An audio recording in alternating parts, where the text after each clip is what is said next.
I'm Dr. Ashley, And this is Sherry. and this is From Her Point of View.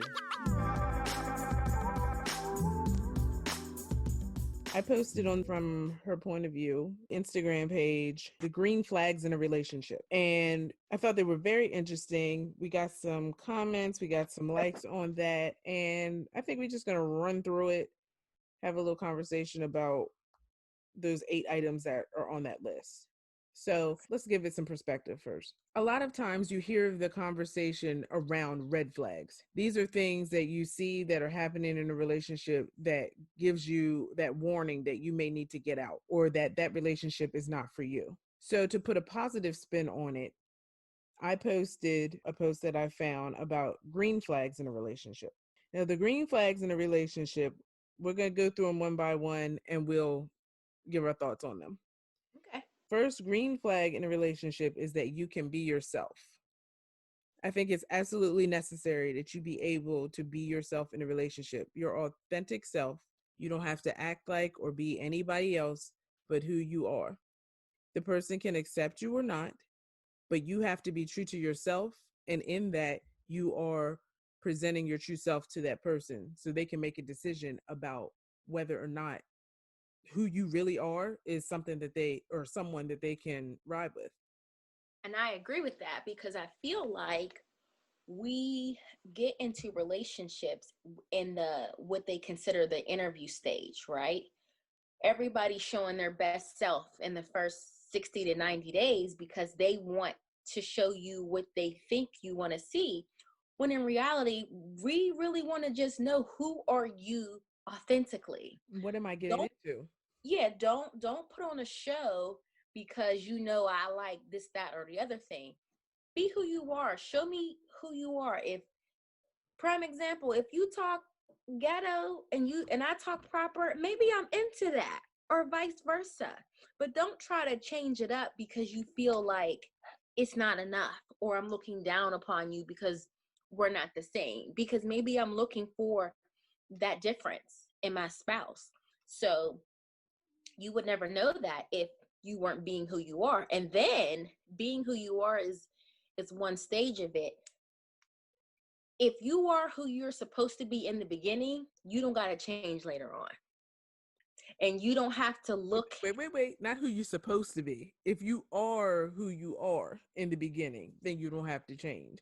You are presenting yourself as who you think you're supposed to be.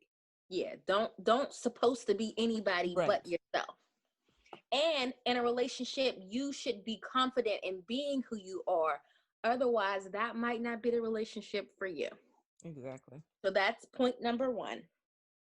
Point number 2 is you feel respected. I think respect is very important. A lot of things that I have read in the past have shown that women tend to want to be loved, whereas men want to be respected. I agree with that. I mean, women want to be loved, they want to be, and men want to be respected. They want to be looked to, they want to be needed, they want to feel like they're bringing something to the table. I think respect also has many levels, though. So, respect also is how you approach me and how we have a conversation. You're not going to talk down to me. You're not going to demean me in any way. That's respect. Respect also is how you move in the relationship. When you, how you deal with me in front of other people, how you speak about me when I'm not there, because that will really show if you respect the person or not. That's a big one. Respect has so many levels. How you interact with me based on different things that are going on. You recognize that I may need this, that, or the other. If you really love and respect somebody, you'll be in tune to their needs, and that takes Mm-hmm. some time. You know, Yeah. as you grow in a relationship, you become more in tune with each other. But I think respect manifests itself in many ways. I'll take that. So the third one is you communicate openly. I'll say that in relationships, and speaking from a woman's point of view. So communicating openly is so important in any relationship. You want to be with someone that you can tell your secrets to, someone you can communicate your fears, disappointments, all of that. I feel like the person that you're with should be your best friend. A lot of men at times will get defensive when you have a BFF and they're like, well, you're always talking to her or him and you're always with them and you never talk to me. And I think that in itself says a lot. If I'm going to everybody else to have a conversation and I can't come to you to have a conversation, then that says a lot about where we are in our relationship. So being able to communicate openly and honestly, open communication is so important in any relationship. It's safe to say that without it, relationships fail. Not being able to communicate and be honest in your communication can deter the relationship in a negative way. For me, it is important. It is top 5 on my list to be able to communicate with my partner. And I should be able to communicate with my partner just like I would my best friend, if not better. I sleep with you, we live in the same space for the most part. I should be able to come to you with any and everything that I'm concerned with and be able to talk about it with you without, all the negative stuff that could come along with it. I want you to be able to listen and then provide honest feedback. That goes back to the first two green flags. You can be yourself and you feel respected. If you Mm-hmm. can be yourself and you feel respected, you can openly communicate. I Because agree. because if you can be yourself and you feel respected, you're in a safe place. You feel like you're in a safe place to have a conversation. So you can tell this person anything without fear of them not being able to handle it or it having some type of negative backlash with it. Yeah, If you can be yourself and you feel respected, I think that the communication should be able to flow freely. I agree. That's a good So one. that is a good one. And actually, I mean, I get the flow of it because when you're comparing the list, first and foremost, you have to be who you are. Period. Secondly, you have to have the respect that you need from others. When you have that and you give that, that's when the communication comes about. People can communicate with people effectively who they actually like or not, but they respect. That they And when respect. you Yeah. respect someone, you can communicate. Okay, so let me say this. When you respect someone, you communicate with them differently Mm-hmm. than with somebody who you don't have respect for. Uh, 100%. and so that's why the trickle effect of being yourself, having your respect, and then having open communication, it flows. So that actually does make sense. Mm-hmm. What's the fourth one? And then that leads right into the fourth one. They support your growth. If you are building something, you're making moves, the person that you're with should be supporting that. Even if it's not necessarily their venture, they should be supporting that venture. When I was working on my doctoral program, that was an all consuming activity. Between being a wife, a mother, and working full time, I was a student. Now, that was very important to me. That venture was important to me. It wasn't necessarily important to the people around me or even the people in my household, but there was always the support of, you can do this. Mm-hmm. I know you can do this. When you want to quit and you're like, oh my goodness, let's just forget it. Let's throw in the towel. You can do this. That's one form of support. The other form of support would be actually trying to make it easier for me to reach my goal. Mm-hmm. That support comes in the form of taking over in areas that I normally do where I'm not able to because I have this venture that I'm trying to build or accomplish. So I think that the person supporting your growth is very important because if you're in a partnership, Just like you and I are in a partnership where Mm-hmm. I'm weak, you pick up the slack. That's a partnership. You and I may not have the same goals all the time, but if one person is seeing that something else needs to be done to reach the goal, that's brought up, that's talked about. Mm-hmm. So, in any relationship, in any relationship, these green flags are good things, not just in a romantic relationship, but I think in a romantic relationship, and include in exclusive relationship, they absolutely have to support what you're trying to do. I agree, 100%. I think we all have ventures in our life where the people around us, we may silently want their support, because I know for me, when I decided to go back to school, I didn't tell anybody, because one, I just wanted to just get done. But two, I didn't want people to feel obligated to root me on per se. So I told, like, what, maybe three or four people. But I will say that the people closest to me, although I didn't say, hey, I need your help, or, today is a really rough day, or whatever the case may be, I assume that these people would show the extra initiative to say, don't give up. You, like you said, you can do this. Pick up the slack, whereas though I would typically do something, you do it because I'm tired, or I have to study, or I have a test to take, or whatever the case may be. Go grocery shopping, wash the clothes, that kind of thing. Even when you have children, I think it's important for them to understand that in the relationship as parent, that there are certain things that you need to handle, and you can't always be as attentive to them, but they understand that and want to make it easier for mommy. So let me make sure the room is clean, or let me make sure I get up and make my own breakfast today so that she doesn't have to get up and do it for me. Those little things provide that added support that you need.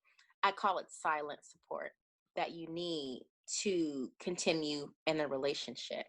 But yes, romantically and non-romantically, support is needed in so many ways. It is, and it needs to be reciprocal. It needs to It go both does. ways. Hmm. Number 5.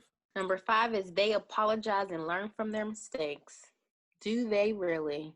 Look, when a person is able to apologize and learn from their mistakes, that is definitely a green flag, So because it takes a lot of humility to be able to say, I am wrong and I am sorry.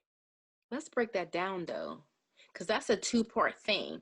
You are not just apologizing, but you are righting the wrong. So the next time, this is not an issue. In many relationships, I'm sorry becomes a commonality of just words being said with no action behind it. So this says that the people who are not only apologizing, because that comes easy to most, are actually doing what they need to do to right the wrong so it doesn't happen again. So be mindful of that, because you just saying I'm sorry is not enough when the behavior doesn't change. I would have to disagree a little bit, because giving the apology is not easy. Some of us are very prideful, and to say I'm sorry is not an easy thing to do. Mm-hmm. So we won't take for granted that we can say that the person is going to give us that I'm sorry. Now they might give it to us and not mean it. Yeah, and those are the people that it comes easy to. And there are many people out there who can, they say it out, To like appease out of you. nowhere. Yeah, Mm-hmm. to appease you, and in reality you don't mean it. Mm-hmm. So, but you got to know who you're operating with in that. If we're at, what is this, 5? 5. Mm-hmm. If we're at stage 5, and this person that you're with, let's go back here. They are themselves, so you know how they operate.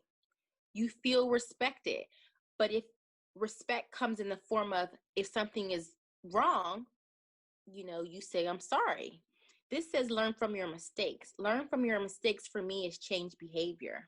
Change behavior comes about because you all have learned to openly communicate with one another. and then you support their journey in wanting to change and be better. Mm-hmm. Whatever that may be, whatever they may need to do, you are there to hold their hand and walk them through it. But like I mentioned, it really does. It takes humility to admit that you're wrong and to apologize. And I think that's also important in a relationship. You have to humble yourself, not think that you're on a pedestal, not think that you're elevated above your partner. We're in this together. And if we're in this together, you can say, I'm wrong. I was wrong. Let's do this differently. Mm-hmm. Let's identify where the things went wrong in this scenario and not let it happen again. Because if you're committed, you will try and work through those things. You can't just put the thing up on the shelf and forget about it. It's not going away.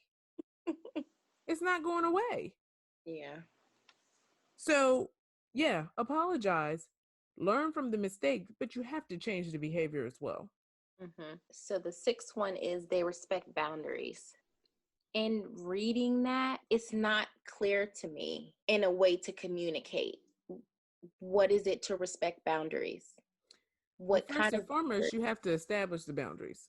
Mm-hmm. So, you have to make clear boundaries in several different aspects of your relationships, or even saying as far as defining roles could also be a form of respecting boundaries or defining the boundaries. So we're not going to do these certain things in this relationship. Uh-huh. And all different relationships have different types of boundaries. So for some relationships, it would be most relationships, it should be that you're not going to call me out of my name. Mm-hmm. That's a boundary that we're not going to cross. Mm-hmm. Both partners should respect that boundary. Another one being is you're not going to disrespect my family. And I mean immediate, like your mom, your dad, your sister, your brother. No matter how my relationship is with them, you cannot call them out their name. Right. You cannot come for them because that's a boundary. Like, Mm-hmm. despite how we interact, you can't go there with them. And one of the things with boundaries, you have to clearly define them. You cannot just expect the other person to know what those boundaries are. Mm-hmm. So they can't be going around guessing. Let's take it back to the classroom. I clearly define my expectations in the syllabus. This is how it's going to go. Mm-hmm. This is what I expect for you. That's my definition of boundaries for them. Mm-hmm. In a relationship, you're not going to hand your man a syllabus and say, this is what I expect, and this is how you're going to be scored. So, with that, you are going to have going back that clear communication, Mm-hmm. and you're going to have to say, these are the things that I'm not going to be able to abide. And you can share yours as well. And we will come to a compromise. And if we can't come to a compromise, this is the thing. If you can't come to a compromise, it is okay for this not to be the relationship. It's okay for it not to be the relationship for you. Sometimes it's not. So with boundaries come about because you have had an open, honest form of communication with your partner to say, these are the things that we're doing and we're not doing. And like you said, this goes both ways in any kind of relationship, no matter who you are. I think one of our posts we posted was that when things are toxic, no matter who the person is, that shouldn't be an excuse to cut them off. Toxic is toxic. And if one of your boundaries is that you cannot tolerate toxic people despite who they are, you got to cut them off. You got to cut them off. And the people in your life should know that certain things are just never going to fly with you. And you can play that game with somebody else, but you can't play that game with me. So yeah, that is one thing that needs to be clearly defined. And you even went into the next one, which is Compromise. compromise. Mm-hmm. So for me, we had a conversation, I want to say it was probably last week, the week before last, where we talked about compromise and sacrifice and the difference between the two in a relationship. You're going to feel good about a compromise. You're not going to feel good about a sacrifice. A sacrifice is something that I feel like you are forced to do that you're not comfortable with. You may not necessarily like the compromise, but you know it's for the betterment of the relationship. And so therefore it sits well with you because what you're getting out of it is more than what you're putting into it. And I mean the compromise in itself. It could be something as small as, I'll use this example. My guy doesn't like Chinese food, right? But every now and again, if I really want to eat Chinese food, he'll say, well, just get me this if you're going to go there. And I know deep down that if he had a choice, he would never eat Chinese food ever, ever. But he will compromise every now and again and say, you know what, don't worry about it. Just go ahead and pick this up for me. That way you don't have to go to two places. That is a compromise. It's not a sacrifice. A sacrifice would be something along the lines of, and I've had this happen before too. I don't like your friend, so you can't be friends with her anymore. Excuse me? Well, if you're friends with her, then we can't be in this relationship. Okay. Because ultimately, that's never going to be something that I'm going to be okay with. Dropping someone who is dear to me because you don't like them. And you don't even have a valid reason to like them. But if that was the compromise per se, then that wouldn't work because that is more of a sacrifice to me. So what would be a compromise for you? Like an example of a compromise? I have to think about that. Like compromises could be little things like, oh, he doesn't know how to cook. You want him to learn how to cook, but he don't know how to cook. But that's okay because you know how to cook, right? Or y'all Mm-hmm. can eat out. Not eat out, but have takeout. He doesn't do laundry, right? There's so many other services out there where you don't have to worry about that. You can just figure it out. Those would be compromises. So one I just thought of is that, and I hear this, or I used to hear this a lot. A lot of guys would say, "Oh, I don't want to date her if she wear a weave." Do you know how many women in the world wear a weave? You probably don't even That you know. don't even know, right? But that's a thing for them. They'll be like, "Oh, well, I don't want to. I only date girls with natural hair." So is that a compromise or is that a sacrifice? Because you want your girl to be natural. So you met her with a weave and now you want her to be natural. So you tell her, oh, well, you need to wear your natural hair because I don't want you wearing all this weave. Most women are going to say, hell no, you got me fucked up. And that would be a sacrifice because you don't know what that weave does for her confidence. You don't know what that weave does for her timeline. Like maybe she wear weave because she don't have time to do her hair. Maybe she wear weave because she don't have time to keep getting her hair done, especially for a natural girl who don't know how to do it herself. You in the shop every once or 2 weeks. But is that a compromise if she not willing to change her hair and it's a deal breaker for him? It is. So What are that's we what I'm. gonna there is no compromise. I'm keeping my weave. You're not gonna be okay with it.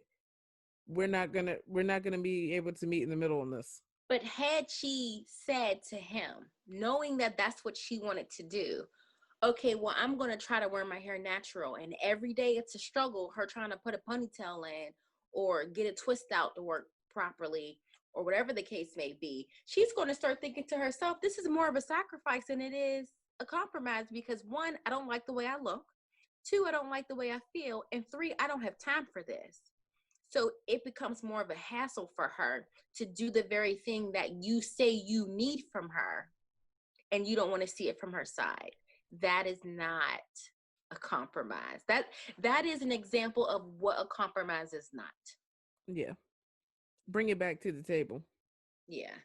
And it has to be fair. It has to be something that is legitimate, like and doable because some things are just not doable. Like you say this, and I'm not even gonna get into detail about deal breakers, but there are just some things, and that goes back to boundaries that I'm just not gonna do. And I'm gonna tell you that these are the things that's never going to happen ever. So if that is a deal breaker for you, let me know right now. because that's that open, honest communication, Right, being so that yourself. we can go our separate ways. Because you could be loving me down, you could love who I am, right? You respect me. We have open communication, but then we get to the compromise, which is really the deal breaker. And you say, well, because you don't do XYZ, I don't know. And I will be cool with that. And I will walk away with grace and say Hmm. it's okay.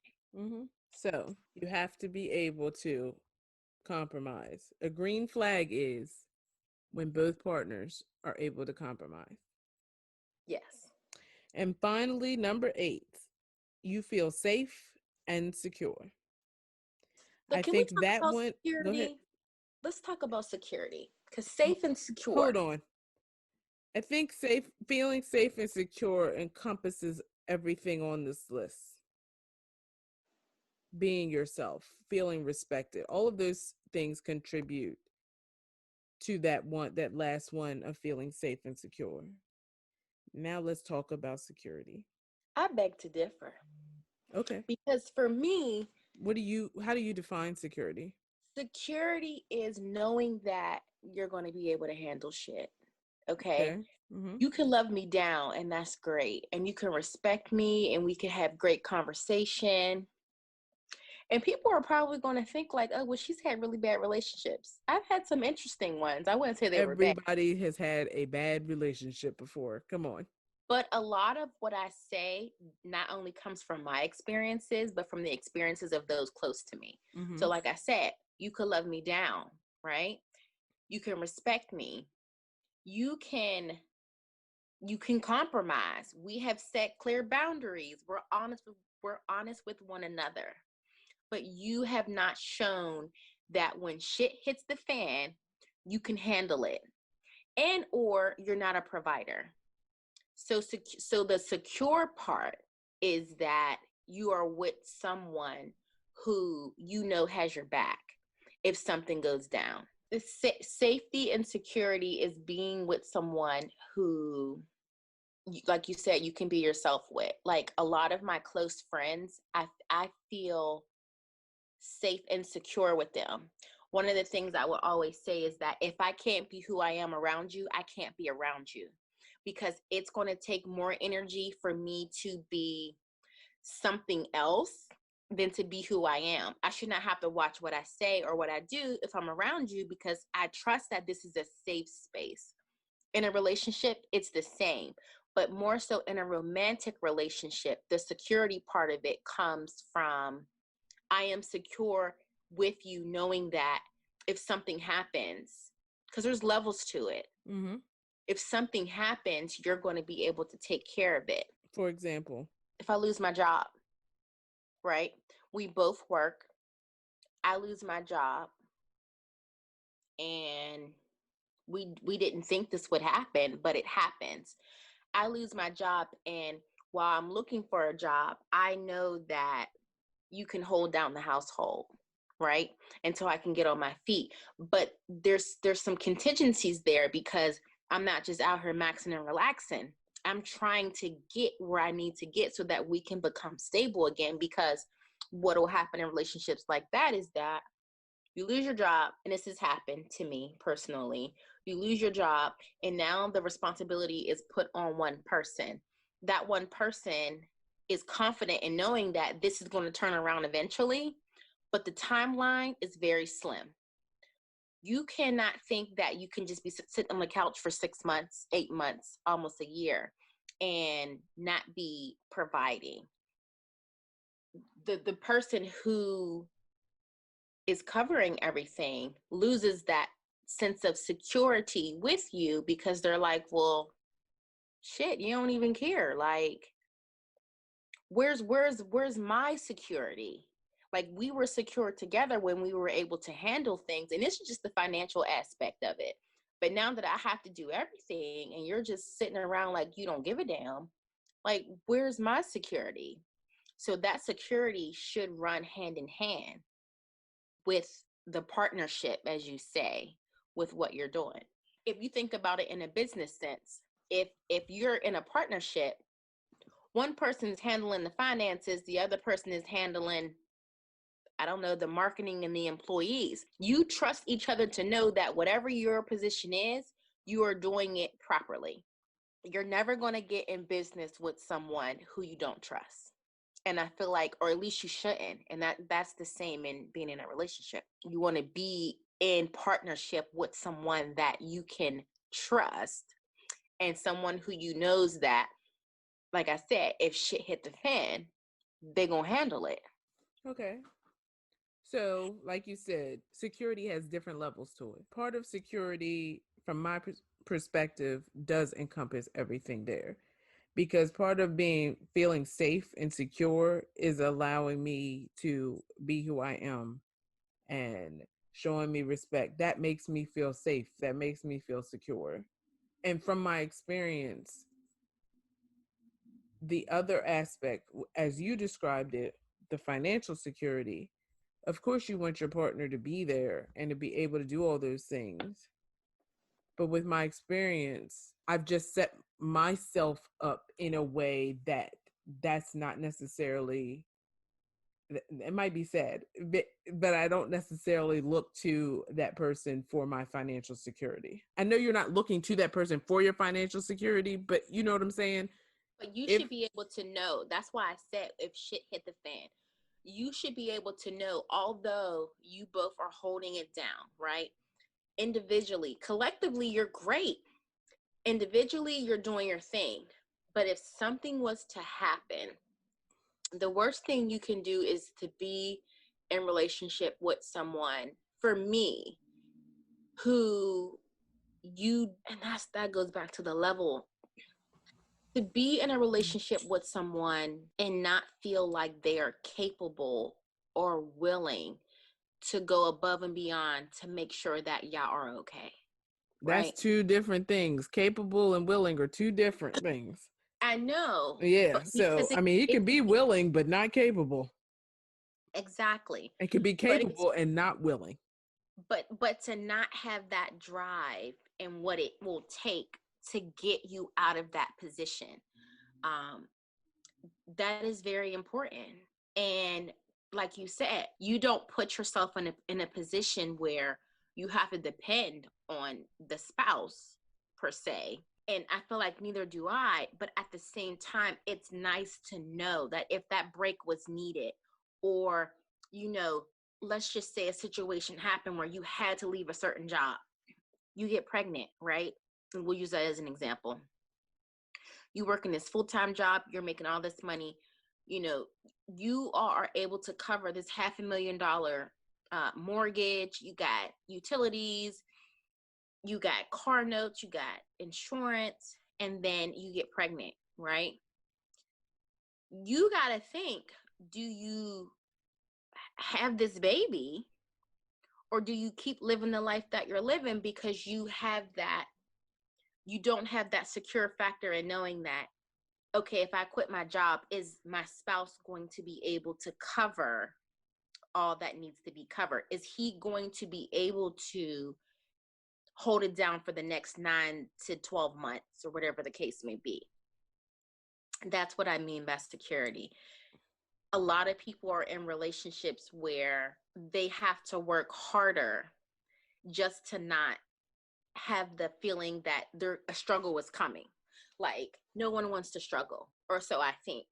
And like you said, we don't put ourselves in positions. But if I'm with you, I should know that if a month comes up and I say, oh, I walk into this tax situation, I'm not going to be able to, take care of this. It's something you can do. My spouse should be capable to say, you know what? Don't worry about it. I got it. Mm-hmm. Right? Because I would have you, and if that was your situation, and you do what you do to put yourself in a position that you can do that for each other.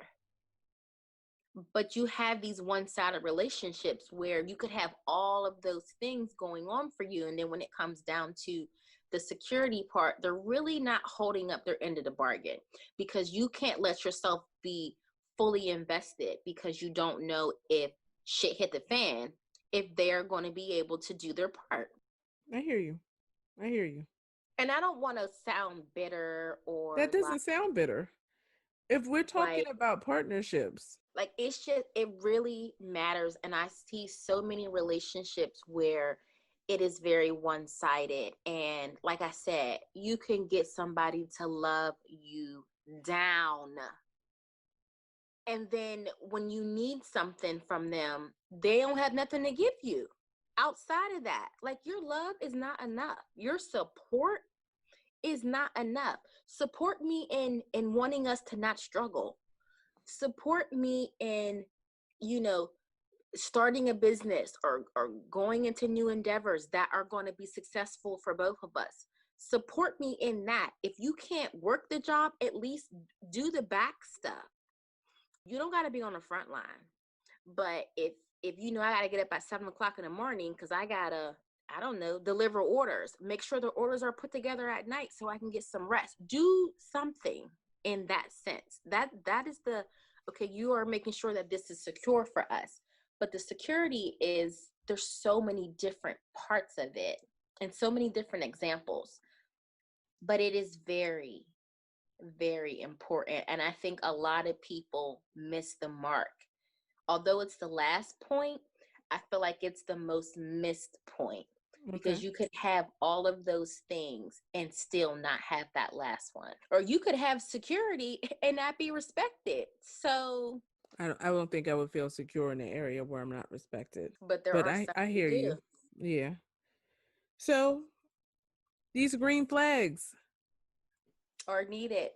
they're Or good. It's a really good list, and it spurs a lot of conversation. And I'm sure everybody has a perspective to share on each one of these 8 flags. I feel like it's an 8-layer cake. Okay. Okay. It's the best 8-layer cake you're gonna have.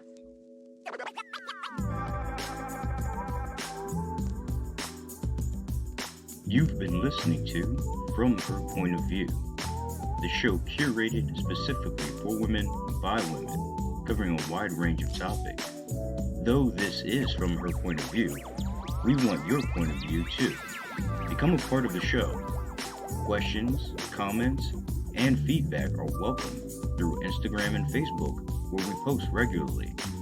Email us at fromherpointofviewllc@gmail.com. Leave us a voicemail at 443-507-8032. Tune in weekly, and please share with your family and friends, as we can be found on your favorite platforms: Apple Podcasts, Podbean, Google Podcasts, Spotify, and Amazon Music.